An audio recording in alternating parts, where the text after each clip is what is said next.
was coming up through elementary school, so she didn't have to be a latchkey kid. Mhm. And I substituted in every possible class you could imagine, everything. Brick masonry, small engines, you name it.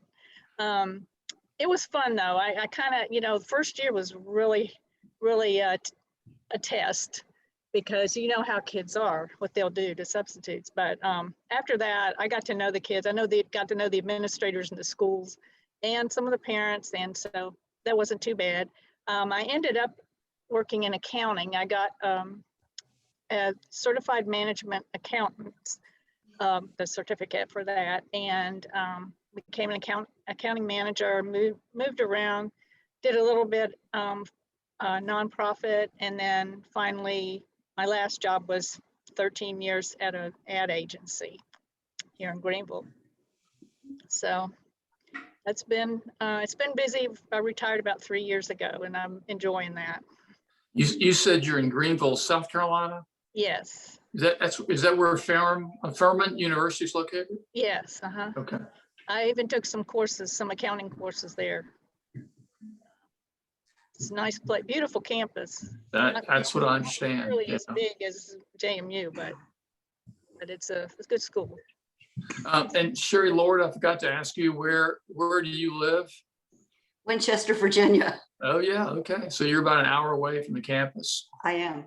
And Sherry Eller may be the furthest away. I live in the suburb of Houston. We've been here 45 years.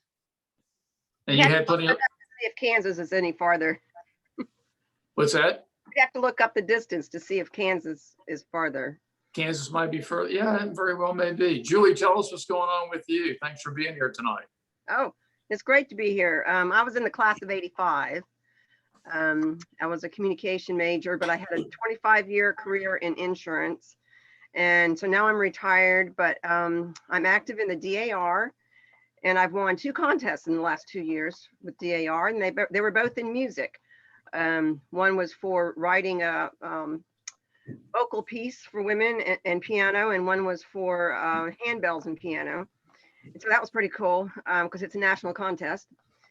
And I studied a little bit of music at JMU, but it wasn't my major. I just kind of learned it privately and in church and all that. But I also do a lot of quilting, and I'm really into genealogy. Especially you can do a lot at home now with that, do the research online. So I take classes online, conferences online, active in our local society. We continued it even with COVID by offering things online. So I've just tried to make the best of the situation of being sheltered and taking advantage of the technology and the Zoom and the videos that are out there, and just trying to keep on learning stuff. And I'm in Kansas now. I terribly miss Virginia. Grew up in DC and went to JMU, and I just miss it very much.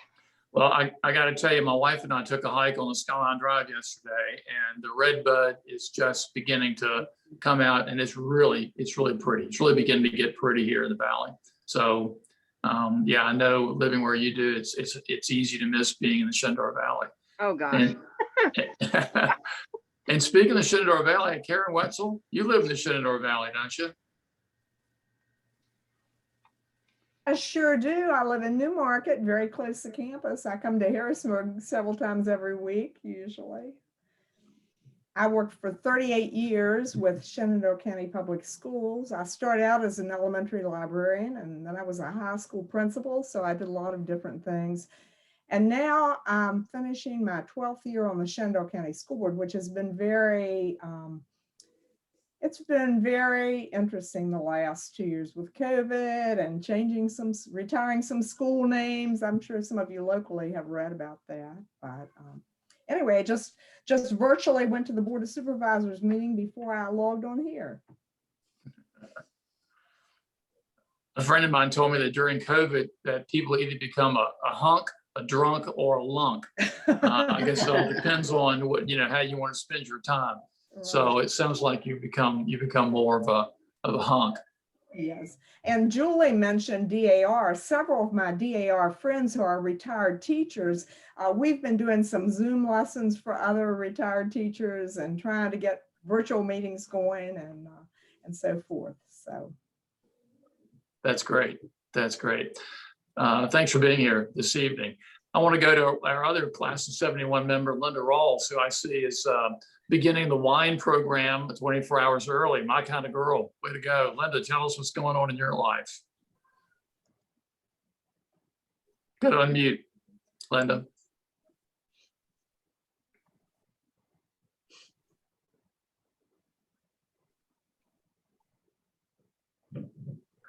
Can't hear you, Linda. There we go. Gotcha. Can you Go hear me ahead. now? Yeah, we can hear you now. Go ahead. This is actually the first reunion I have been to. No, wait a second. I think I was at the 5-year. But I'm now in Stanton. And we spent like 11 to 12 years in Lancaster right after I graduated, Lancaster, Pennsylvania, and then moved back to Luray, where my husband is from, and then to Massanutten, and then to Stanton. So, and while I was in Lancaster, rather than stay with social work, which was my major, I went to the Paralegal Institute in Philadelphia for 6 months and got my paralegal certificate. And I've been working with attorneys since then. And then also I spent 20 years with VDOT, Virginia Department of Transportation, in the right-of-way acquisition department as a paralegal. And I retired in December. So Nice to be retired, isn't it? it certainly is. And I've enjoyed hearing what other people are doing. And we drove to Charlottesville today and admired the redbud and the dogwood and everything. It's just gorgeous out. Yeah, we can be retired. Somebody like Julie, class 85, she's too young to be retired, but that's okay. Right. Whatever works. Uh-huh. Whatever works. But Let's. it's good to hear everybody. I'm going to mute again so I don't make a whole lot of noise here. I'm gonna call on. I don't call my IT son to help me. I'm gonna call on Sue Nelson, and she's got class of 76, so she's celebrating her 45th college reunion. Welcome, Sue. How you doing? Thank you, and hello to everyone. I came into Madison College as a transfer student out of George Mason. Ah. And I was at George Mason and in high school, though I'd been discouraged from being a teacher because back in that day, there were a lot of teachers. There was a teacher glut going on. So I became a French major at George Mason, and then found out that in order to translate at the United Nations, I had to take Russian and also go over to France to perfect my North Carolina and Nova Scotia accent. So there was no money. There was no money for it. But one night I just happened to look at an ad on late night TV. It was after how the circles come out at night, and it was a bullseye type of thing. The TV had gone off. And they said, is this glass half full or half empty? And I just looked at it and I said, well, that's half full. I'm just so tired. That looks like a half full glass. They said, if you said it was half full, then you should be a special education teacher. And so I just went to guidance the next day and said, get me out of here. And so George Mason sent me through Fairfax County public schools. And I had the opportunity to look at all kinds of classes for children who have intellectual disabilities and learning disabilities. But my most favorite ever was speech pathology. So I immediately applied to Madison College, and I was accepted only if I would live off campus. So I lived at 546 South Mason Street in a little house that was only supposed to have 7 people in it. And we had 13 girls. The landlord was Mr. Trout over at the Holiday Inn. And he got in trouble the next year. We had no idea. We were just jamming ourselves in. And there probably were 6 speech pathology majors there. And we just ride our bikes over to campus and And oh, another condition was in order to come in, we did need back then, you needed 3 credits in PE, but 1 had to be swimming because Oh, yeah. the pool was new. And they wanted to justify, I guess, to the General Assembly that it was being used. So I could sit on my hair back then. I could sit on my hair, and I had a 9 a.m. swim class.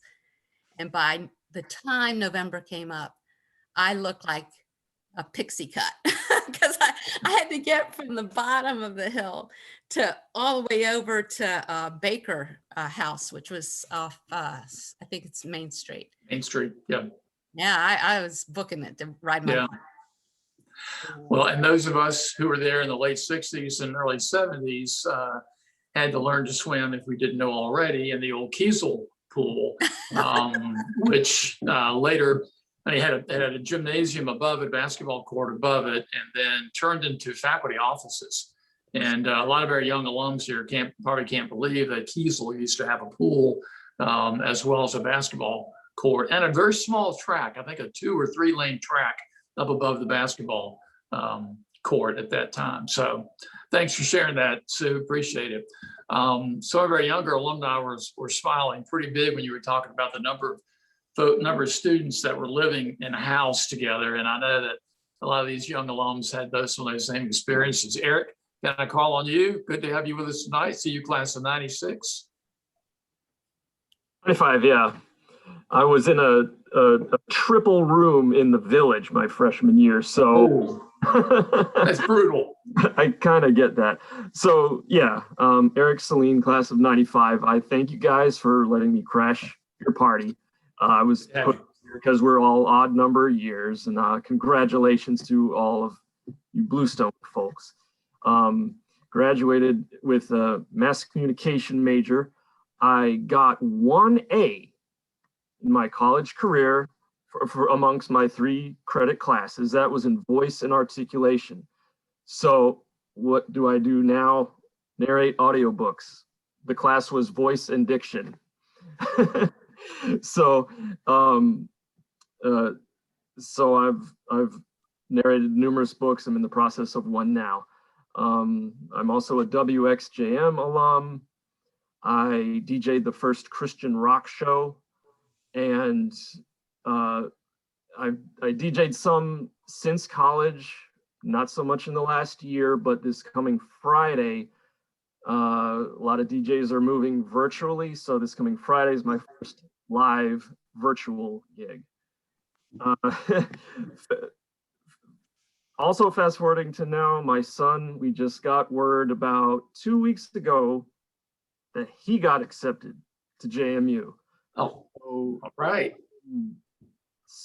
That was a huge relief. Frankly, I dread the day that he goes off to college, right?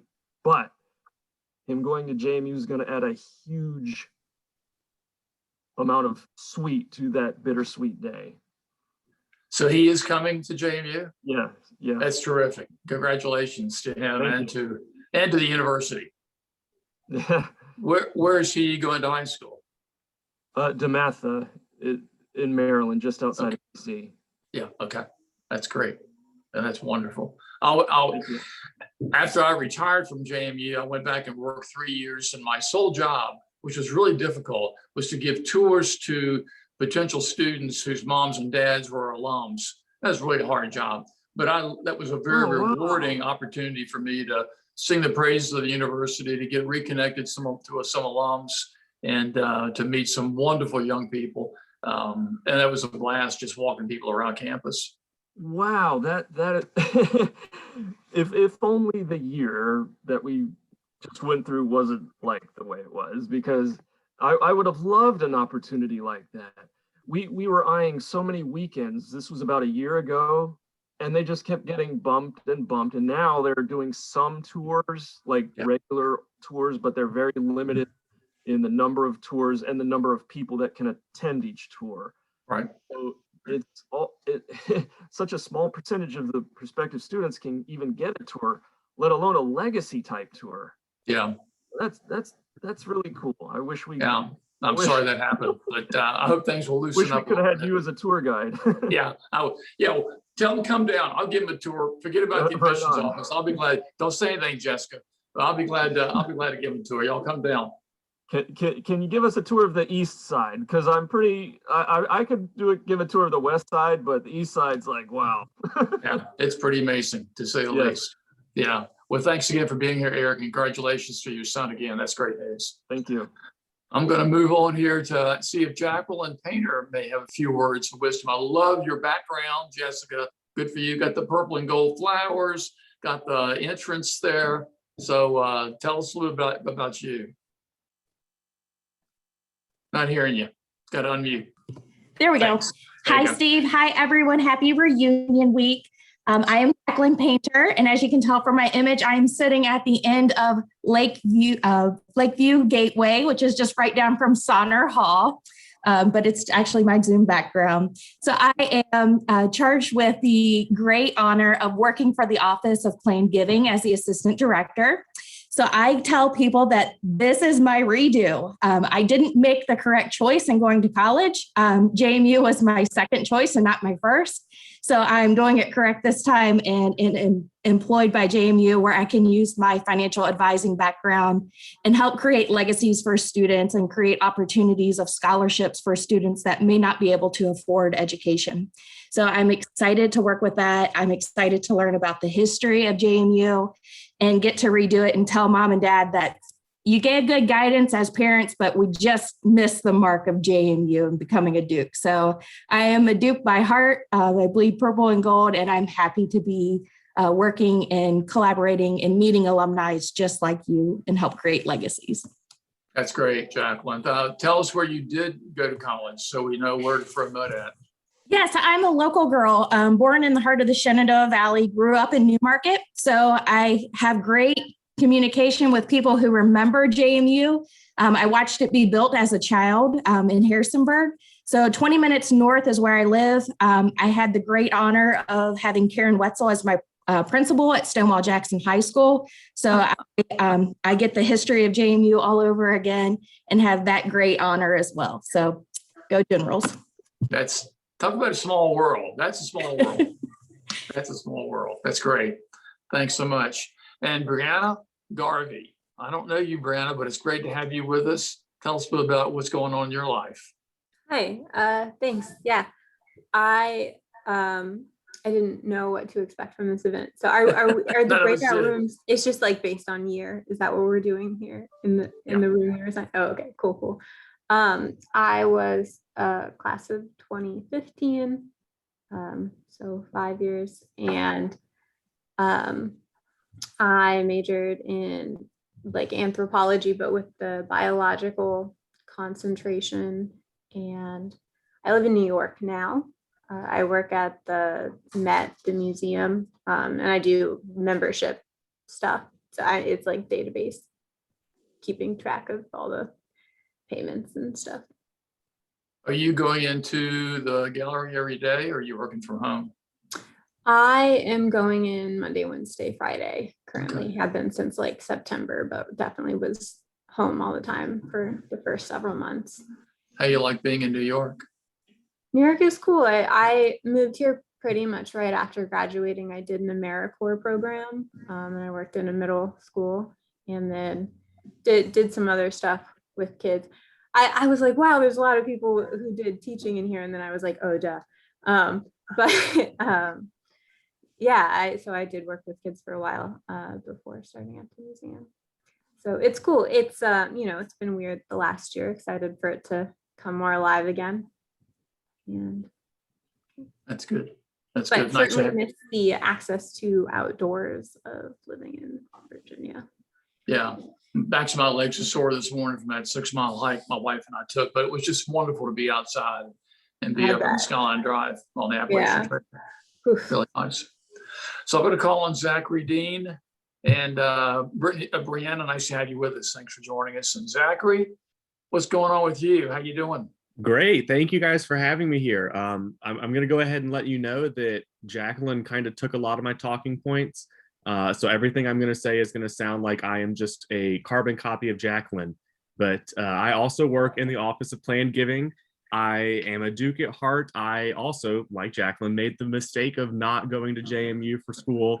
I went to Lee University in Cleveland, Tennessee, right outside of Chattanooga, and studied public relations, moved back to Virginia. I'm from here originally, and worked at some other insignificant university over the mountain for a little over a year before making the right decision to come to JMU. So I use my communication and marketing skills in the Office of Plan Giving to help support Jacqueline and the other members of our team in making sure that our donors and our alum can make a lasting legacy and make their impact for students and for anything that they're passionate about at the university. So very excited to be here, very excited to be listening to some of your stories, and just bleeding purple and gold over here too.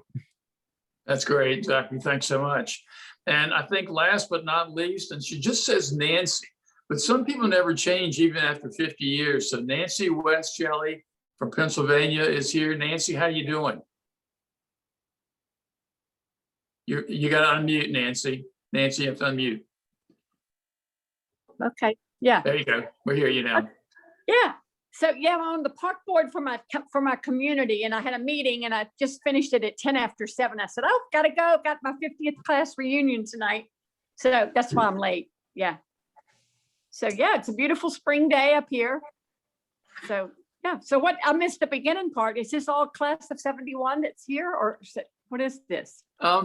There's a few folks in the class of 71, but there's some staff who are here, and there's some other young alumni who have joined us. And even we have a future parent of a JMU student. Eric's son has been accepted at JMU and coming in the fall. So people are just kind of introducing themselves and giving a little bit of overview about what's going on in the last 50 years of their lives, if they've been in the class of 71. So what's been who's up with here you? from your class? Who's here from the class in our group right now?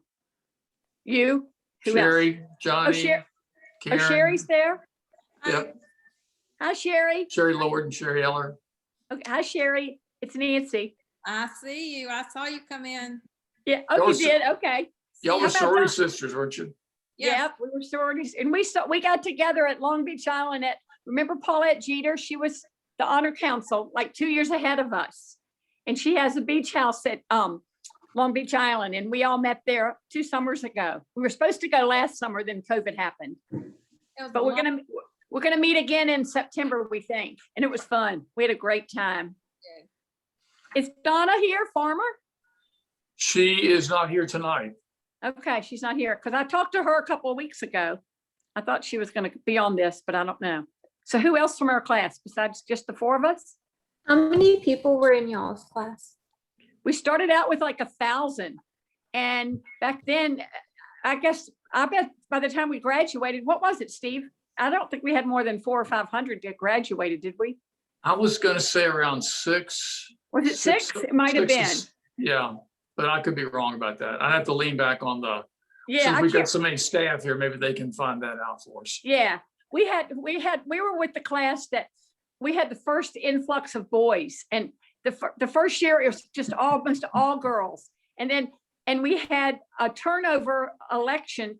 The sophomore year, boys came for the first time, and they all ran for office. And everybody got kicked off. I guess they all got, I don't remember why they got kicked off. Maybe the grade point average wasn't high enough. That's But- what it was. And it was just Steve was the only one left. So he became an officer the second semester, and then all the girls came in, and we ran the classes then, mostly, but you, except you, I guess most of the guys weren't really into the student government stuff back then until our senior year, and then it kind of changed. They started the fraternities. But we were really there at a transitional year, I thought, their class, because we went from all girls to the boys trying to come in. And first we didn't really accept them, but then by the time you guys were seniors, we kind of liked you better. Yeah, it took you a while. Took Yeah. a while for us to catch on. Yeah. But our freshman year, for those of you who are younger folks, the freshman year for us was the fall of 1967. That was the first year that guys lived, quote unquote, on campus. And we lived in what was Zirkle House, Lincoln House, and Shenandoah House that were across the street on Main Street. That's now where the Forbes Center is located. And then our sophomore year, they finished construction of Shorts Dormitory. Oh, So yeah, the that's- guys lived in Shorts, and then Eagle was built 2 years later. So our senior year, many of the guys lived in Eagle. So the original goal was that there were going to be 5 dormitories where Shorts and Eagle and the College of Business is located. That was going to be the men's complex. And then the Village, where Dingledine and Huffman and Frederickson, that was going to be the female complex. So there were 9 buildings over there and 5 down by the lake. After a couple of years, that kind of went by the wayside, but that was the original plan by the administration. Well, I remember I think it was our sophomore. When did Miller leave? Was that our sophomore year or junior year? Miller left in January of 1971, which is our senior year. Yeah. And then Dr. Carrier, at the ripe Carrier. old age of 38, became president in January of 1971. Well, I remember he had us for dinner up at the presidential house. And he said, he showed us the plan for the next 20 to 25 years. Were you at this dinner? And he said, we're going to build part of the school across Route 81. And we were all going, what? You know, we couldn't believe it. Were you there at that dinner? I don't remember. Not that one, but I heard him say it. Yeah, I remember him saying that, and we were all going, what is he talking about? Going across 81, and that's when they built that tunnel thing, you know, I guess. Yeah. What? It's still there. Yeah. So, yeah, that was amazing. So we did see a lot of changes between our freshman and senior year. We did. We Yeah. did. Well, when Carrier came on as president in 71, and he was there until 1998, 1999, I believe. So he was very instrumental in the changes that were going on at the university. Right. Right. Yeah. So with staff here, well, I mean, we have a few folks here. Do your alumni have questions that you might want to ask the staff?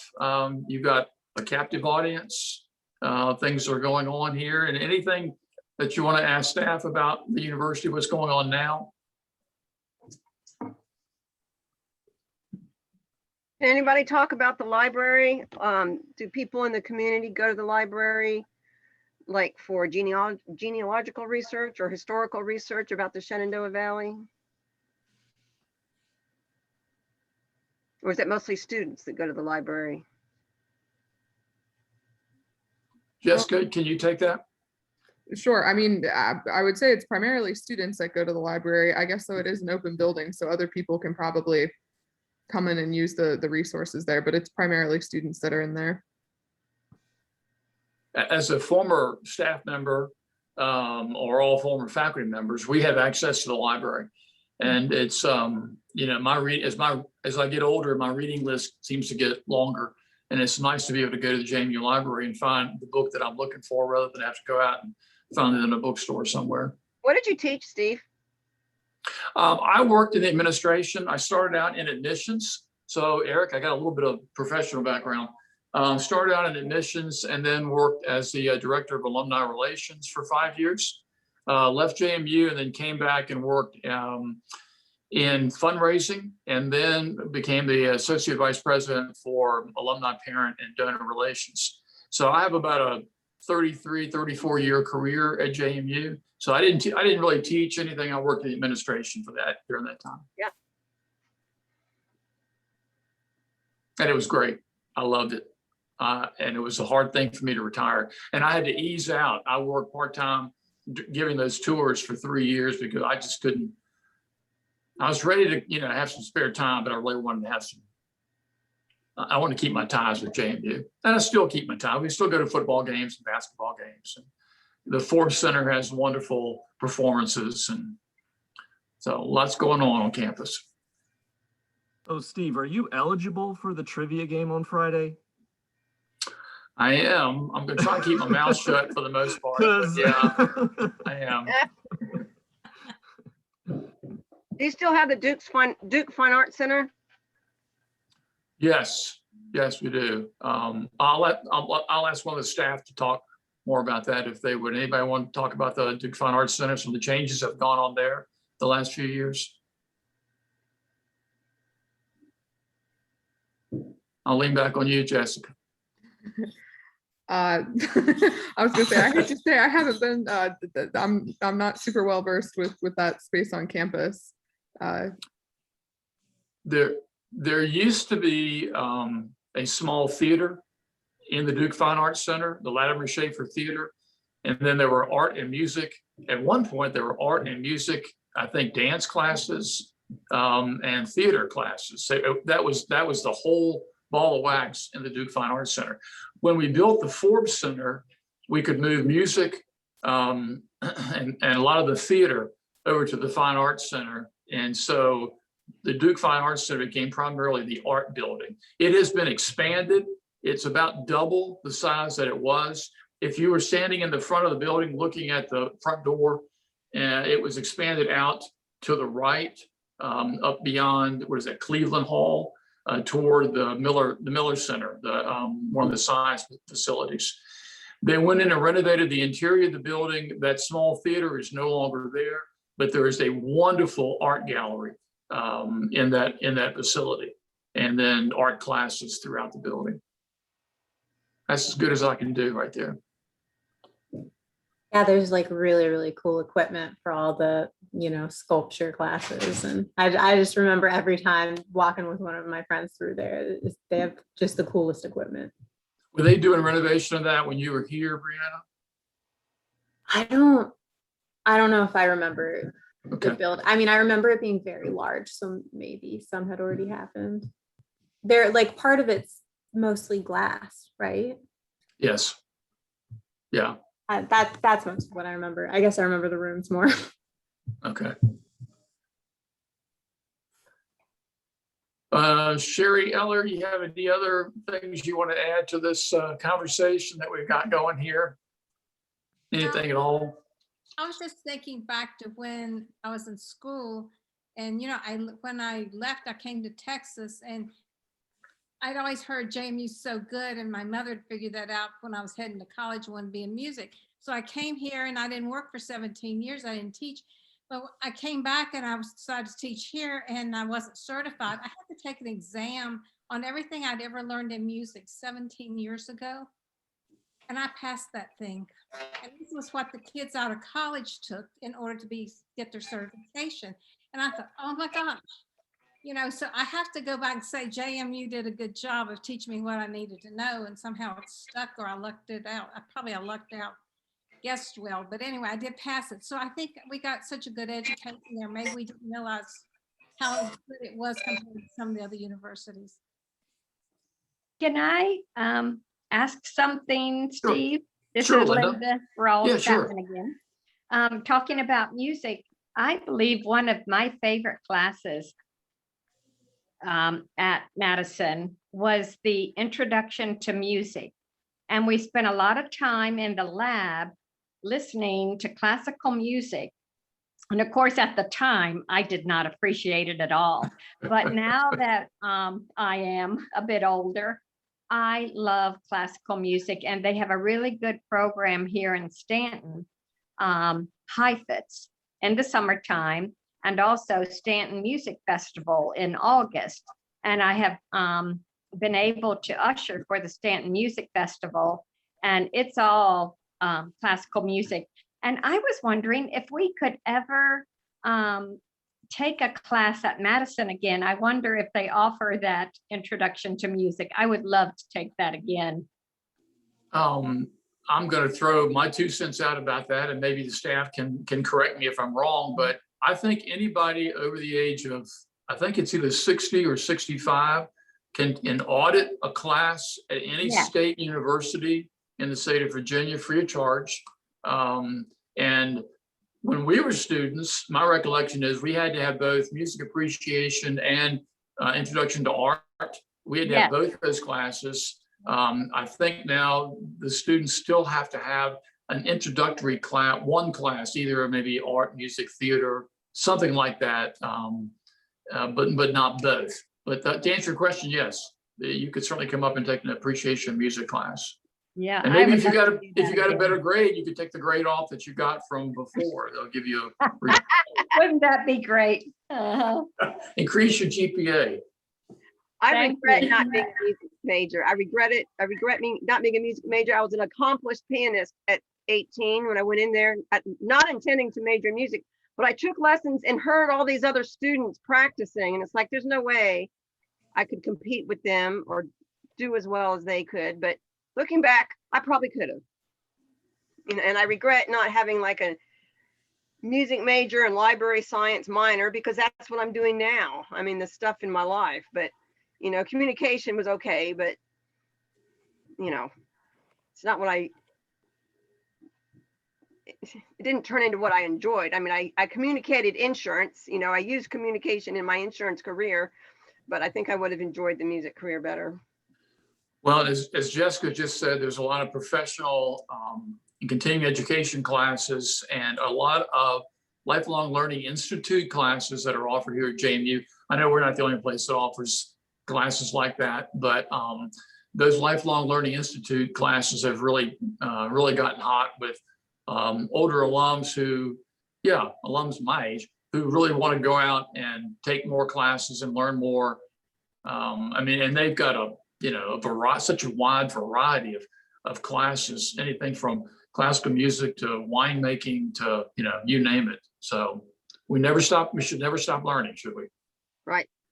Hey, Steve, I wanted to say Yes. something. I remember we had to take, I was elementary ed and early childhood and special ed as a major, but we had to take kitty art. We called it kitty art, and it was like an art appreciation. And I remember going in there to the class, and they would turn off the lights, and then they'd put these slides up there of all these famous artists. Well, I was always really tired when they turned off the lights, and I would just like fall asleep and drool over myself and missed all the notes. I'd wake up and they turned the lights on and the class was over, and I went, oh no, I did it again. I slept through the class. So I remember going back in my college room. Suzanne was an art major, and so I'd have to, before the test, I'd say, oh, you got to tell me about this artist and that one. I fell asleep at the class, but it was so much fun to see it. And then since then, now that I've retired, our school system has a program called Art Goes to School. And I remember thinking I should have learned more about the artists, because it's kind of like something I didn't know about when I got older. And so we go into the different elementary schools and we take famous artwork on these big giant posters, and we take them to the different schools, and it's more of an art appreciation, but you're teaching the kids about different styles of art, from the 200-year-old paintings till recent ones with so it was really interesting. And I've learned in the last couple of years since learning about it that, all this art stuff that I've slept through, I thought, wow, this is really interesting. And now I can watch Jeopardy and answer some of the questions on the famous artists. Good for you. But it is amazing to see how different. Back then I was like, oh, who cares about these old stupid artists? But now that I'm older, it's kind of like, oh, it's really interesting. So it does show you how you've come full circle. That was the very first class that I walked into as a freshman, was Introduction to Art or Art Appreciation. Did you like it, or did you fall asleep? I didn't know squat about art. Me neither. But it was so different that I found it very interesting. Certainly have an appreciation for it. But I was, they were talking about, if you like this class, you could take like a sculpture class, or you could take some kind of painting class. And I thought, that's not me. Yeah, me neither. Yeah. Steve, did you have Dr. Grove, Frances Grove? I did not. Did you have her? Did you have her, Linda?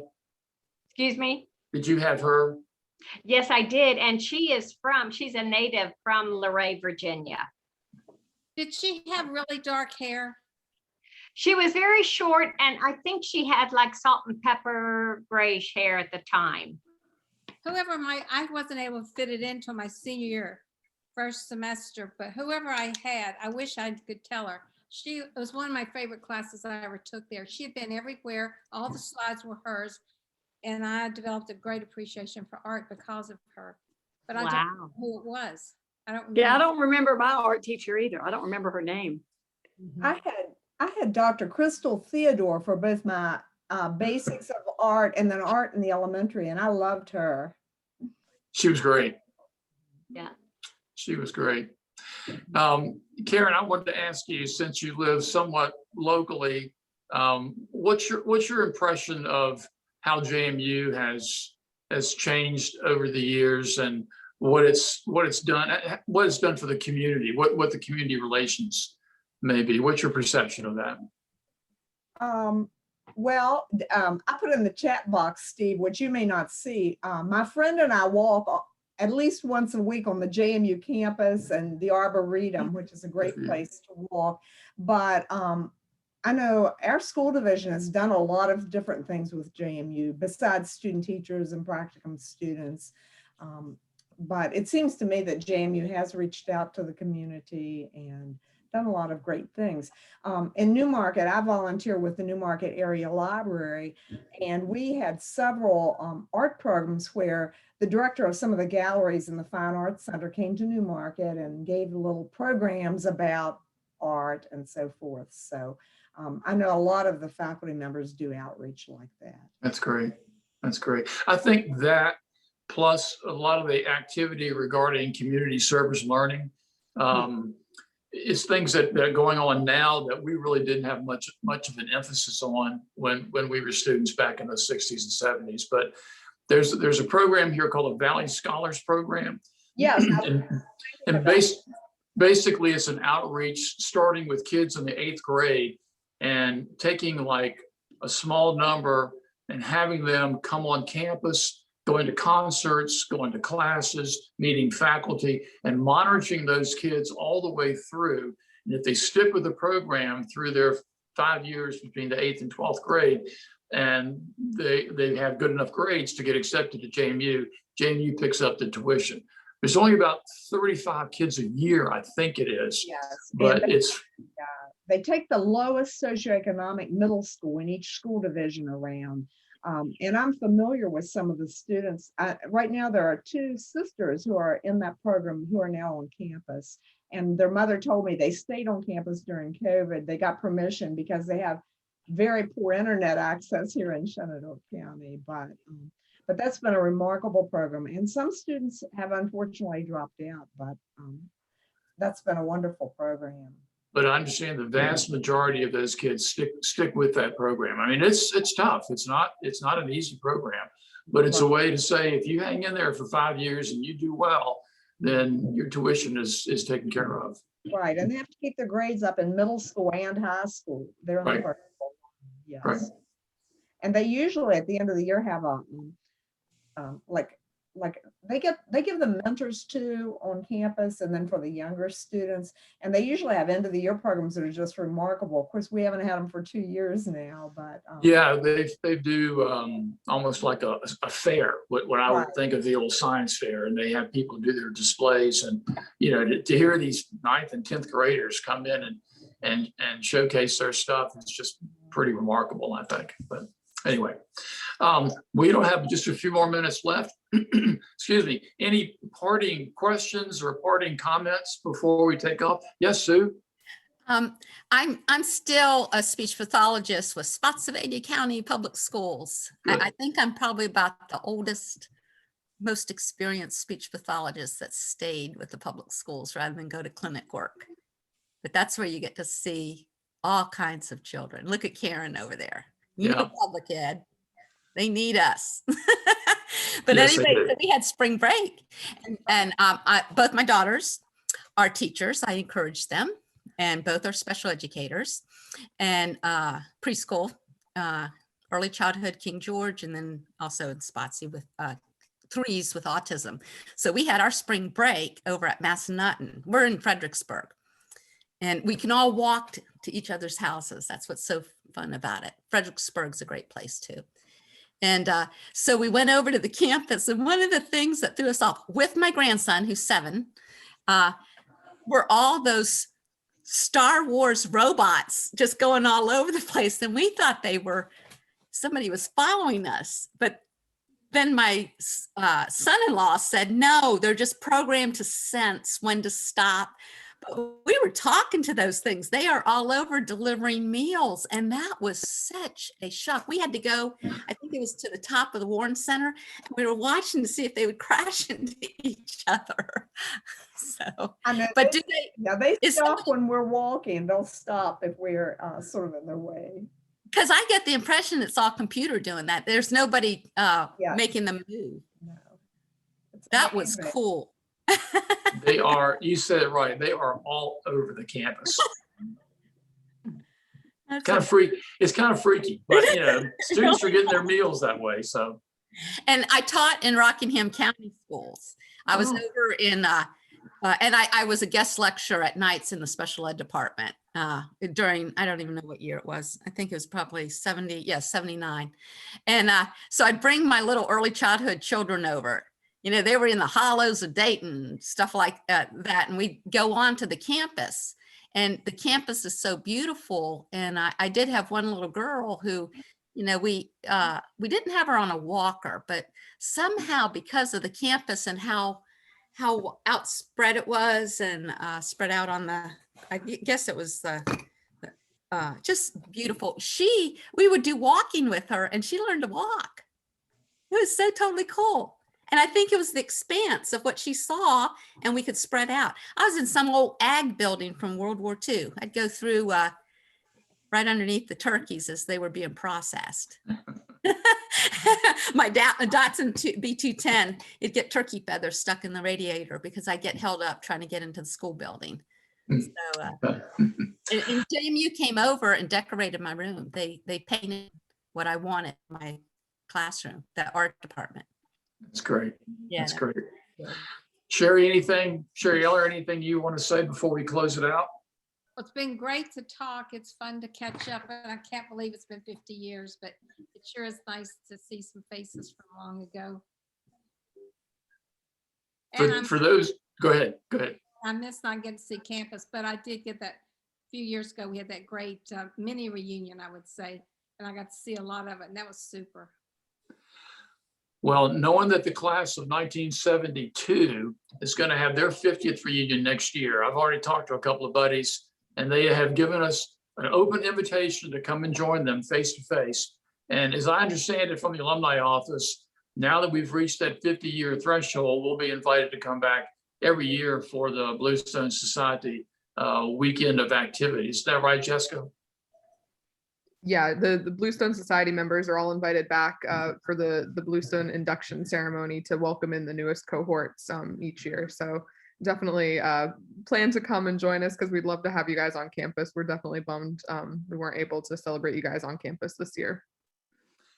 Well, like I said last night for any of you who were around for that function, I know a lot of us are disappointed we couldn't get together face to face. But my hat goes off to the alumni staff because they have their challenges with trying to put these programs on, and they've done a great job. And I'm really do appreciate Jessica, Caitlin, and their colleagues for trying to make this work. So thank you all very much. Thank you. That means a lot. Positive, creative people. Yeah. And they thought of everything before we even had a question about it. That's right. Thank you. It really means a lot.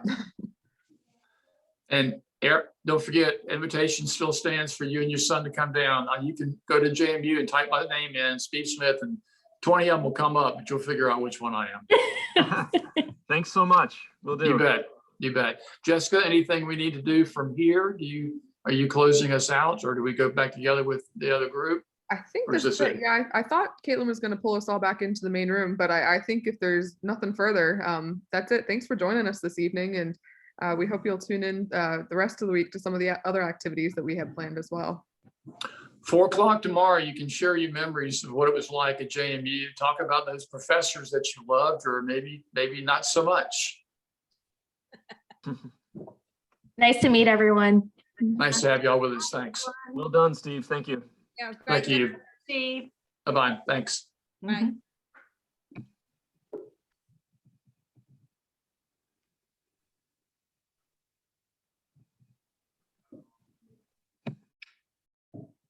That work out okay, Jessica?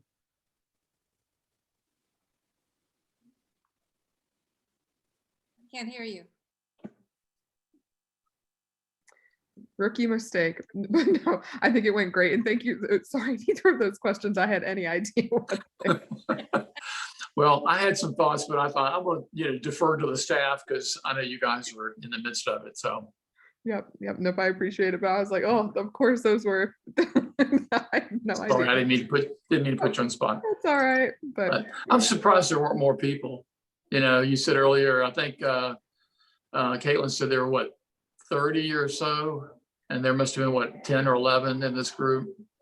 I'm looking real quick. It looks like the other breakout room had more like 35-ish people. So I think it was just the breakout with the classes. I think that class of 70 just had more people. So when we split out, it made this group look small Okay. by comparison, but just the way the split worked out. Well, I was glad Nancy West showed up. Yeah, Nancy. Can't hear you, Nancy. You're on mute. Yeah, there we go. Who's in that Hey. group from 70? Can we see them too? Is Chris Shelton there? Do you remember Chris? Let me I remember you Chris on very over. well. Yeah, I'll me just- too. because it's just us, I'm gonna pop us all over into the other one. So just a second, Okay. get a notification. Okay, I know Ellen will be there. Crashing the 1970 party. It seems fun.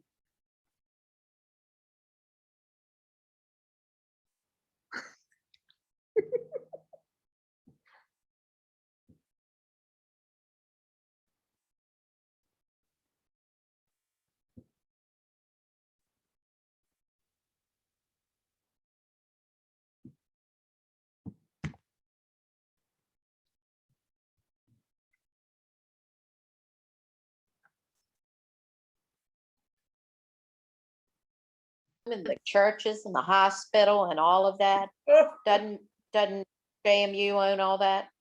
No churches, but we have that. We bought the hospital and we did buy Kiger, and that's where Forbes is now, where Kiger and Lincoln and the sorority houses across Main Street next to, what was that place you all used to go to get food Doc's. across the street? Doc's. Doc. Yeah. Docs. Yeah. Terry, you remember Docs, right? Terry McMillan? Tom almost lost his life at Docs. Yeah, Doc's was a great hangout and it wasn't far from the dorm. Right, right. It was a good carry out too. We would carry it out during exams and study Yep. and eat their food. Yeah. We used to go to Jess's Hot Dogs. Oh, funny. yeah, that's That's why we gone. named our group Jesse. Oh, Jesse's is is it still closed. there? Oh, it's not there anymore? This year. Closed I up. remember we used to go down there like at midnight or something and get a hot dog. Wasn't there a What difference? were you doing out of the dorm? You couldn't be What out were of you the doing out of door. the dorm after 10? Remember, I guess we broke out. I don't know. Don't tell on yourself. I Oh, did. these are the young kids from class of 71 just joined us. That's right. We Hi, crashed, Ellen. we're crashing the party. That's right. Oh, It said something about Jesse's hot dog, so I showed up. Jesse's. I remember going to Jesse's. Jesse passed away this past year. Did he really? Oh. yeah. The family closed it. There is a Jesse's, Steve would probably know. There's a Jesse's up on the hill 43 as you're going east. But I think it's family related somehow, but it's not, I don't know. That's closed too, unfortunately. Gus passed away and his two sons passed away before him. And his daughter-in-law was trying to run Jess's downtown, and his other daughter-in-law was trying to run the one on 33, and they didn't. And so now it's closed, unfortunately. They had the best French fries. Hey, There was a y'all- tax issue involved there too.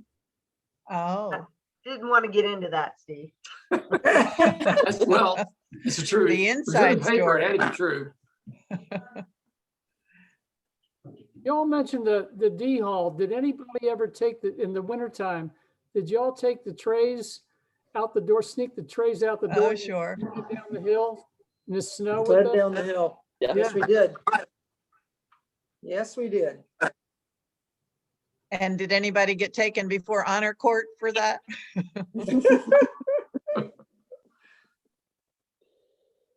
Don't recall. You all got unusually silent after that last question. Didn't we have to be in the dorms by midnight? Oh, earlier than that, I think. Earlier, on the weekends, and I know, I went. It was like 10:30. Yeah, was crazy. Right. You had a Not the sign guys. in, right? Yeah. I was actually very serious about honor court. I got taken before honor court or some disciplinary body all dressed in robes for sneaking out of Hoffman. I don't think it was any later than 10 or 11. And here was my version of sneaking.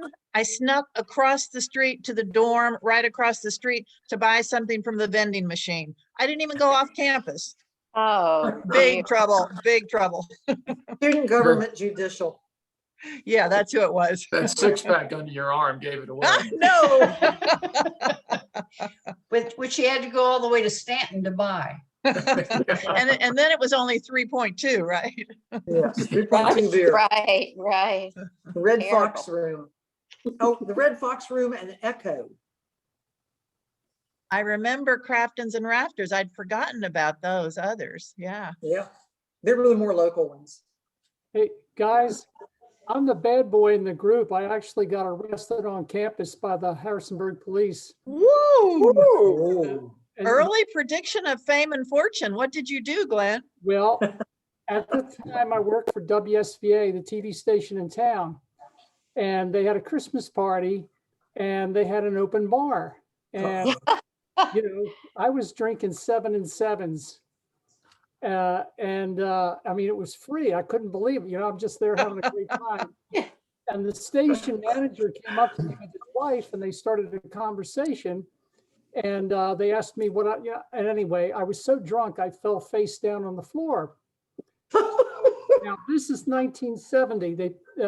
One of the guys picked me up, put me in my car, and told me I needed to leave now.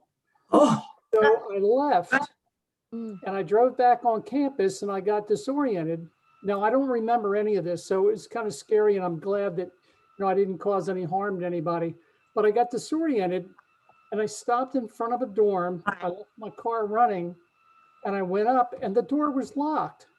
So I took my fist and I punched out the glass, cut my hand, reached inside, opened the door, and went up to the 3rd floor. I don't know why. Found the door open, went inside, fell asleep.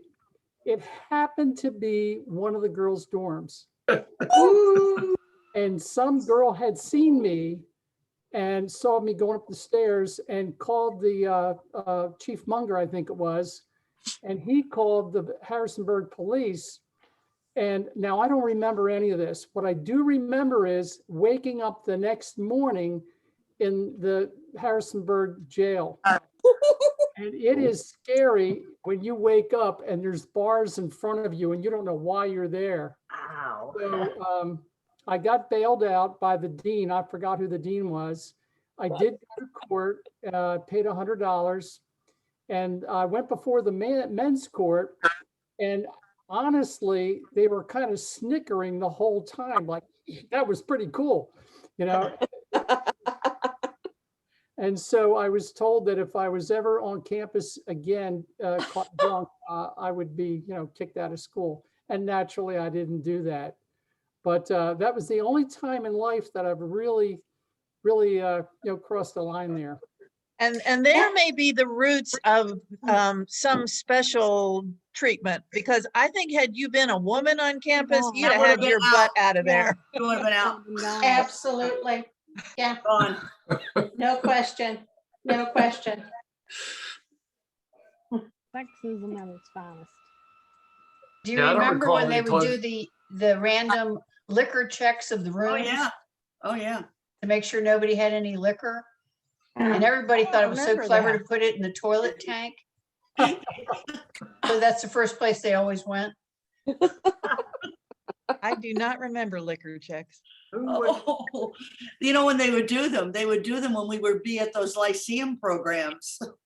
When we would all have to go, the freshmen all had to attend, the freshmen, before men really showed up full time at school, they had Lyceum programs that we were required to attend. They actually took attendance, if you remember, in Wilson Hall. They would bring all these groups in and musical groups and that sort of thing.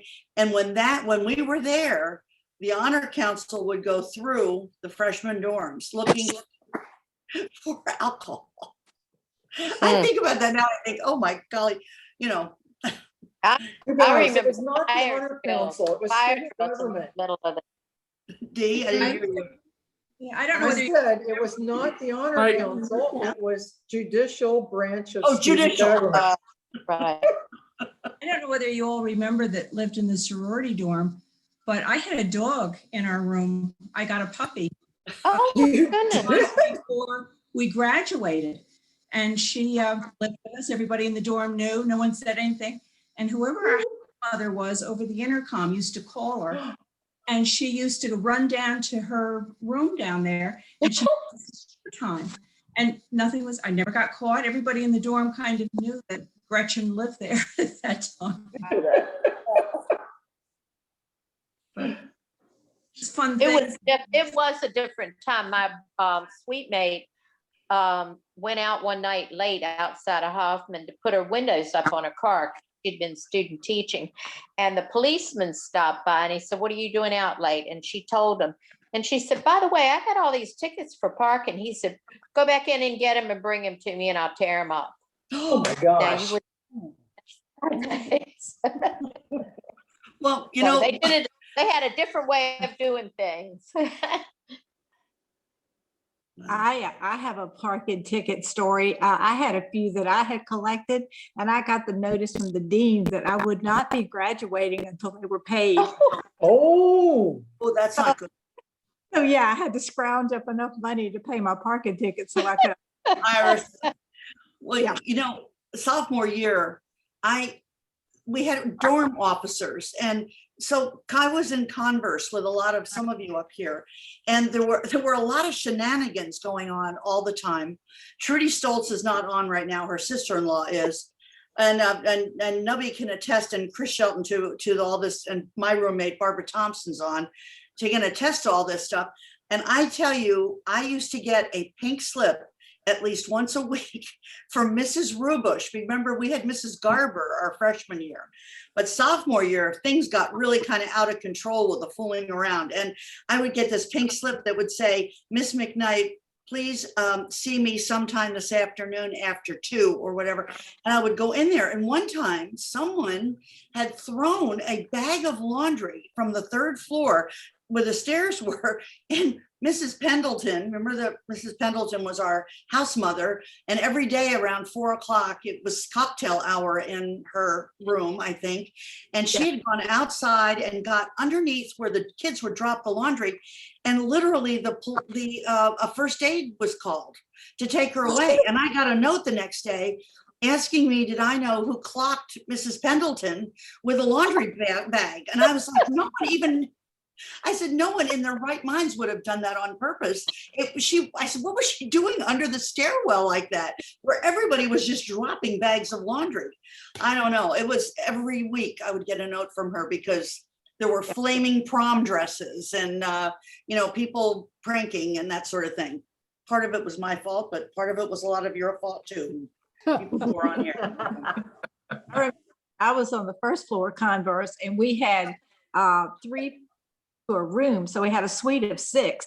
And every day when we'd all get in from classes, we would put on the 4 tops and get in the hall and do a temptation walk.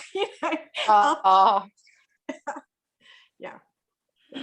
Well, Converse rocked.